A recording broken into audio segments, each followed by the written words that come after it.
If anyone new, just know that it's 2 minutes for this portion, and when time is up, the buzzer will ring. Okay? And I'm not trying to be rude, but that's sort of like the rules. Peter Tam, followed by Lorelei Engel. Peter Tim, North Oak Street, and yes, before the last meeting, I was speaking to the mayor, and she said she didn't appoint anybody to the ITN board, and she was correct. She did not, because everybody was appointed by staff. Staff appoints people? Our staff works for our city manager. Our city manager works for our city commission. Our city commission, believe it or not, is supposed to work for us. City staff should never, ever, ever, ever appoint people to a committee. That's not their job. Now, I know I'm going to be told that, oh, well, they're very knowledgeable, so, you know, we want the best and the brightest to make the decisions for me. I don't want them to make the decisions for me. So please, no more of that. The attorney just mentioned that when the subjects are brought up, that you discuss them first and then you call for public comment. That just last meeting, I complained about that you are calling them first, when we know nothing of what you are going to say about that. So maybe you'll listen to the city attorney, and maybe you will call for public comment immediately. And last but not least, you want a cop for downtown cop? How about the beach? We used to have a cop down there all day long. That seems to have disappeared.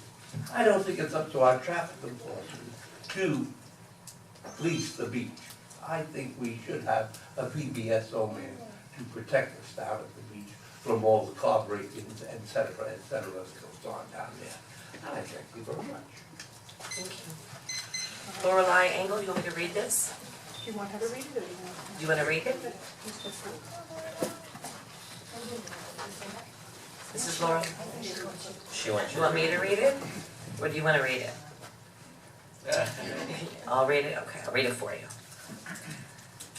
She's 6 years old. 40, just for the record. She's for hydration. That's what she checked off on her card. Please put a bubbler back at Bryant Park. The kids want the water fountain back at the playground. They get very thirsty when they play. Okay, thank you very much.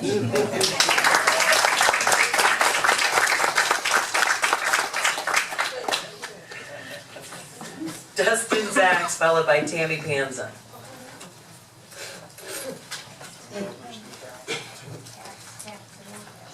Howdy, ladies, gentlemen, Mr. Tim. I'm here to talk to you today about beaches. There's one thing most of my adult life has revolved around, it's beaches. A long storied history with all kinds of beaches. Big beaches, small ones, crazy beaches, quiet ones, clean beaches, dirty beaches. Every kind of beach is unique and special to me. I have a few thoughts to share with you about beaches, since there's so much controversy going on. First, I think we need to commit to respecting all beaches, even though beaches and their issues might sometimes try your patience, or might sometimes make you say, what is up with these crazy beaches? We have to remember it's 2015 and beaches have rights too. Respect all beaches, even though sometimes they might be tripping. Second, let's take a minute to appreciate the beaches here. I've lived in South Florida here for, it's going to be 7 years this summer. I can say we are blessed to have some of the finest beaches the world over.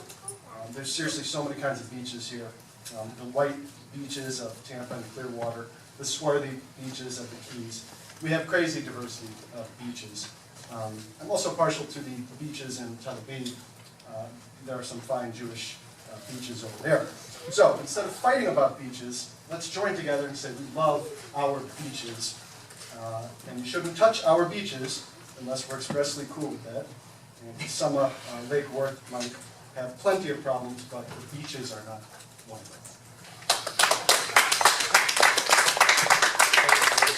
Tammy Panza, followed by Joanne Goldberg. You don't need that in a bigger city.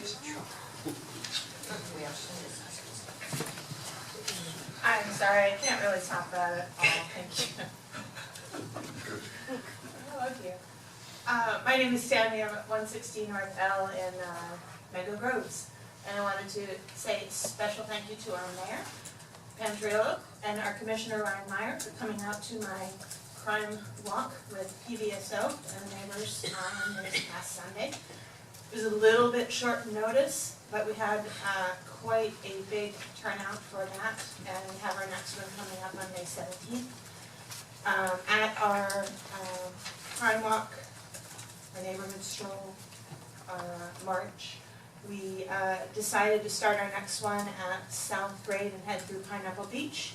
And I'm hoping to contact the neighboring neighborhoods and maybe add area in either South Palm or Whispering Palms, Royal Point Sienna, or Genesis or Memorial Park to that area, probably around 2 miles again.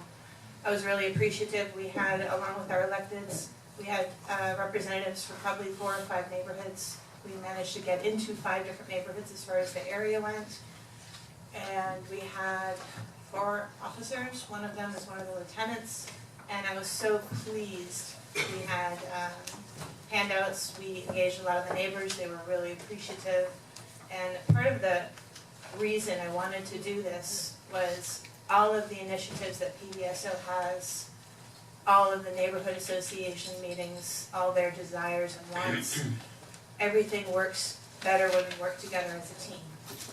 If we get to know our neighbors, then we know which neighbors belong there, which people are kind of out of the ordinary. They might take a little bit more care if we're watching out for our neighbors rather than people we don't know. So even just getting out there and walking around, you create a sense of community and people take notice of a big group of people walking around. And thank you guys all very much. Joanne Golden, followed by Patrick Livingston. Good evening, Joanne Golden, 502 North Conway. When I was a commissioner, I can't remember what year it was, I went to a League of Cities convention, I think it was in Orlando. And there were many booths there and proposing things to, add value to your communities and cost savings. And there was one booth that was really amazing. It was an outsourcing booth, and it was a booth that told you how you could reduce your employees in the city, and you could just wind up with a city manager and a city clerk that was needed to carry on duties that are required by state statute. Other than that, all departments would be run by this group that would take care of everything for you. There seems to be a trend in our city to spend money on finding ways to transfer our assets and control to outside entities, beholding to other than our taxpayers. We continue to disregard advances in science, as evidenced by the refusal to accept the dark sky information on health and safety of recommended lighting.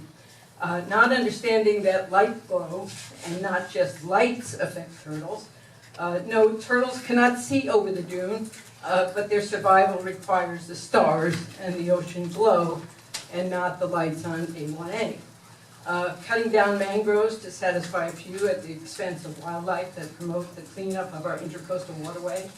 Promoting the future reliance on fossil fuel as indicated by the Siemens proposals, which will undercut our availability to control our utilities and discover more ways to use renewable energy, as illustrated by the new battery technology that we've heard about just recently with Tesla. We do not need to give our production of our RO plant to a corporation, although I'm sure Nestle's would be glad to use our source of water. And we do not need to have our public beach turned into a profit-making machine. We need to take control of our resources, support our city workers who take pride in their positions, and manage this city as if we mean it. Our future growth is reliant on our continued efforts to promote a community. Thank you. Patrick Livingston.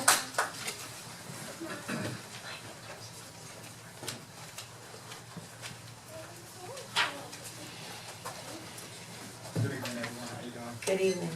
Thank you for having me. We're located at 1512 Wingfield, and we're currently doing a lot of community service out there. We're feeding hot food, and we're giving out fresh canned goods, fresh produce, canned goods to the community that's out there. We're trying to serve them. We have a piece of property there that we would like to utilized as a training center to bridge some of the gap that the panel mentioned as we were going through today, as far as training, education, so that we can teach the folks in that community how to do certain things that they're not doing currently, and to make the community safe, and to make sure that kids are not going hungry. So those things that we'd like to do and get some support from you guys here, so we could help move us along a little faster. We've been out there for quite some time, doing this, and we need a little support from you guys. So I'd like to think that we're making a difference out there. We'd like to continue doing that, and with your support, I know we can, because we're making a difference. We're reaching folks, we're utilizing folks to do deliveries to homes where people can't get out to get hot meals and canned goods and things like that. We're working with kids who don't have meals. We're able to serve them, and we're also training kids on how to eat healthy and teach them, certify them in proper food handling. We have an actual restaurant that we're working with. It's small, but it's what we have. And we're utilizing that, so it's not we don't like to consider that the places where you go to get meals. Thank you, a soup kitchen, although that's the name of our website, asoupkitchen.com. But we don't consider ourselves as a soup kitchen, because we like everyone who comes in to feel that they're being served, they're special, and then from that, we can go on to supporting them, talking with them, and getting them to the proper shelters that they may need and the proper help that they may need. Thank So, you. thank you guys for having me. Thank you. Mary Watson, followed by Loretta Sharp. Hi, Mary Watson, 1817 Montague Street. I very much appreciate the presentation on the Sunshine Law. I was upset in listening to the IPM tapes, because it does appear certainly that there was an effort to keep things from the public. Commissioner Andy Amoroso and William Waters are openly discuss hiding information because, quote, if this gets out, Xerte is history. Pardon? Continue, thank you. Okay. Also, I think any plans to declare our newly renovated beach part of an enterprise zone would simply kind of amount to fraud, pure and simple. This is the single most valuable property in Lake Worth. It just cost the taxpayer $6 million in improvements. And the average income in this zip code is $512,000 annually. Unemployment rate is 5.1%. And I also think it seems, I'm sorry, but it seems like wasting more money to propose spending up to $100,000 to study what is feasible on the beach, when also we already know that EMS and police have trouble getting there because there's too much crowding. If they can't get there, what's it going to be like with 1,200 extra people daily? Thank you. Thank you. Ms. Sharp. Loretta Sharp, 604 North K Street. I don't know where this is coming from. I am amazed again, for probably the 10th time, that we're going to give away our beach. We can't give away our beach. We can lease our beach, just like we have with Mulligan's, with the little t-shirt shop over there, with the pizza place, with the candy place. We lease them. That's all anybody I'm going to talk about, that have been in Lake Worth for any amount of time, and really know what's going on. I haven't heard about giving away our beach. I've heard about leasing our beach. And this comes up about, I've been here 27 years and it's come up 10 times. So it comes up every 2 or 3 years that we're going to give away our beach, our most important asset. We're not going to give away our beach. We're going to lease our beach like we've done since I've been in Lake Worth. When we leased it to Benny's, when we leased it to the group that's gone to Manalapan, I can't even remember the name. Quiet in the chambers, please. We leased it, that's what we did. I am so disturbed by this whole movement of giving away our beach that I don't know what to do with myself. Thank you. Thank you. Any other comments, boards? That's it. Okay, thank you.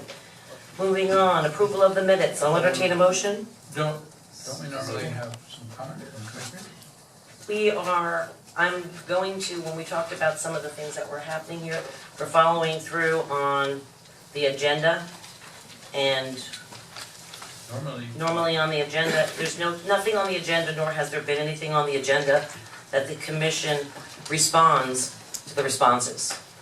I don't know where, that it's never been on the agenda, it's not part of our process. And quite honestly, in the last several meetings, the behavior, the things that transpired during them were embarrassing as a commission. And I'm gonna just revert to basically doing what I should be doing and what we should have been doing all along, which is following the agenda. Thank you. We have a place for commissioners to speak, this is the people's chance to speak, and the people have spoken, this is their time. It's not our time to pontificate on them, so we're gonna move on to approval of the minutes. I have a motion moved by the vice mayor, do I have a second? Second. All those in favor? Aye. All those opposed? Motion carries unanimously. Consent agenda. So moved. Second? All those in favor? Aye. Aye. All those opposed? Motion carries unanimously.